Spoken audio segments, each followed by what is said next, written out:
Hello everyone. आज हम एक laboratory test creatinine and creatinine clearance test के बारे में जानेंगे। यह क्यों कराया जाता है। Creatinine and creatinine clearance test हमारे ब्लड के अंदर उपस्थित वेस्ट प्रोडक्ट को मेजर करता है और साथ के साथ यह प्रदर्शित करता है कि हमारी किडनी कितनी अच्छी तरीके से काम कर रही है। क्रिएटिनिन क्लियरेंस टेस्ट के अंतर्गत हमारे यूरिन में उपस्थित क्रिएटिनिन की मात्रा को प्रदर्शित किया जाता है। अभी जानते हैं हमारी बॉडी के अंदर क्रिएटिनिन कैसे बनता है। जब हम खाना खाते हैं तो हमारा जब फूड एनर्जी के रूप में चार्ज होता है, उस प्रोसेस को हम मेटाबॉलिज्म के नाम से जानते हैं। मेटाबॉलिज्म प्रोसीजर के अंतर्गत क्रिएटिन जब टूटता है तो क्रिएटिनिन का निर्माण होता है। उसके बाद में हमारी किडनी क्रिएटिनिन को ब्लड के द्वारा रिसीव करती है और यह यूरिन के द्वारा पास आउट कर दिया जाता है। अगर आपकी किडनी डैमेज है या सही तरह से काम नहीं कर रही है तो क्रिएटिनिन का अमाउंट हमारे यूरिन के अंदर कम हो जाता है, क्योंकि वह क्रिएटिनिन सही तरह से कार्य नहीं कर रही है। इस कारण वह ब्लड से क्रिएटिनिन की मात्रा को सही तरह से एब्जॉर्ब नहीं कर पाती है। इस प्रोसीजर के अंदर 3 टेस्ट मुख्य रूप से किए जाते हैं। ब्लड क्रिएटिनिन लेवल क्या प्रदर्शित करता है, इसके अंतर्गत यह देखा जाता है कि जो ब्लड क्रिएटिनिन लेवल है वो हमारी किडनी के अंदर कितना अच्छी तरह से कार्य कर रहा है। एक हाई क्रिएटिनिन लेवल यह प्रदर्शित करता है कि हमारी किडनी अच्छी तरह से कार्य नहीं कर रही है। ब्लड के अंदर क्रिएटिनिन का अमाउंट आंशिक रूप से हमारी मसल्स के अंदर उपस्थित टिश्यूओं की मात्रा पर डिपेंड करती है। सेकंड है creatinine clearance. Creatinine clearance test के अंतर्गत यह देखा जाता है कि हमारी किडनी के द्वारा हमारे ब्लड में से कितने अच्छी तरीके से क्रिएटिनिन की मात्रा को रिमूव किया जाता है। इस टेस्ट के द्वारा हमें अच्छी तरीके से ये पता पड़ जाता है कि हमारी किडनी कितने अच्छी तरीके से काम कर रही है। यह टेस्ट दोनों तरीके से किया जा सकता है, यूरिन टेस्ट के द्वारा भी और ब्लड टेस्ट के द्वारा भी। जो ब्लड टेस्ट होता है उसे हम मॉर्निंग में फास्टिंग मेथड में दे सकते हैं, खाली पेट दे सकते हैं। इसके आफ्टर डेट जो यूरिन टेस्ट होता है उसके लिए हमें 24 आवर्स का जो यूरिन होता है वो कलेक्ट करना होता है। And third number is blood urea nitrogen to creatinine ratio. Blood urea nitrogen test हमारी बॉडी के अंदर यूरिया की मात्रा को प्रदर्शित करता है।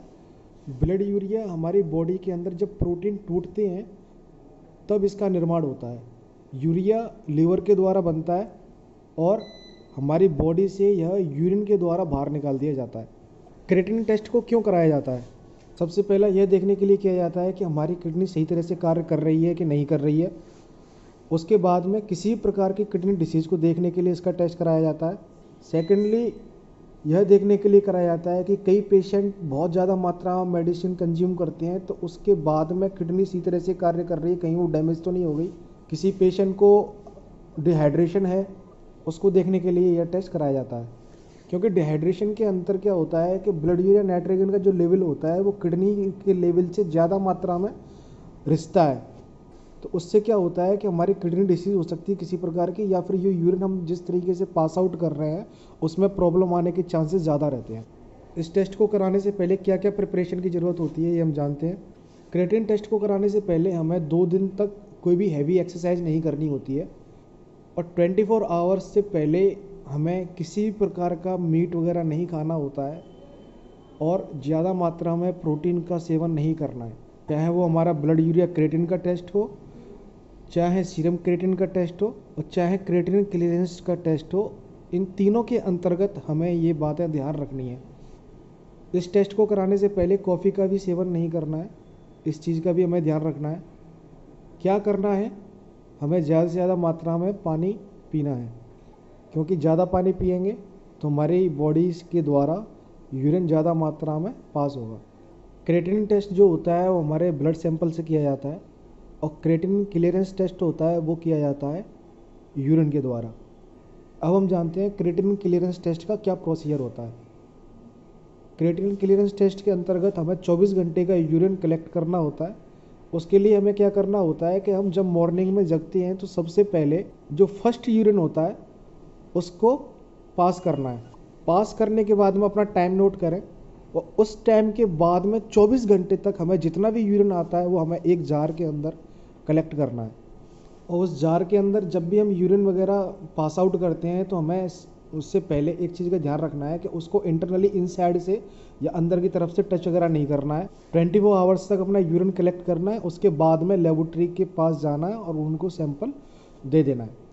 अभी इन टेस्टों की हम नॉर्मल रेंज जानते हैं। ब्लड क्रिएटिनिन की नॉर्मल रेंज होती है मैन के अंदर 0.6 टू 1.2 मिलीग्राम पर डेसीलीटर।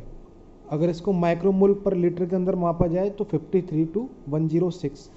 वुमेन्स में होती है 0.5 से 1.1 मिलीग्राम पर डेसीलीटर और 44 टू 97 माइक्रोमोल्स पर लीटर।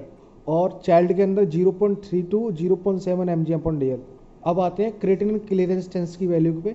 मेंस के अंदर अगर वह 40 साल से कम एज का है तो उसके अंदर 107 से 139 मिलीलीटर पर मिनट, और वुमेन्स के अंदर 87 टू 107 मिलीलीटर पर मिनट। अगर क्रिएटिनिन क्लीयरेंस टेस्ट की जो वैल्यू अगर हाई आती है या क्रिएटिनिन ब्लड क्रिएटिनिन की वैल्यू जब हाई आती है तो उसके अंतर्गत कौन सी डिसीज हो सकती हैं वो हम जानते हैं। उसके अंतर्गत हमारी किडनी डैमेज हो सकती है, इन्फेक्शन हो सकता है, कैंसर होने की संभावना हो सकती है, या डिहाइड्रेशन की कंडीशन उपस्थित हो जाती है इस दौरान।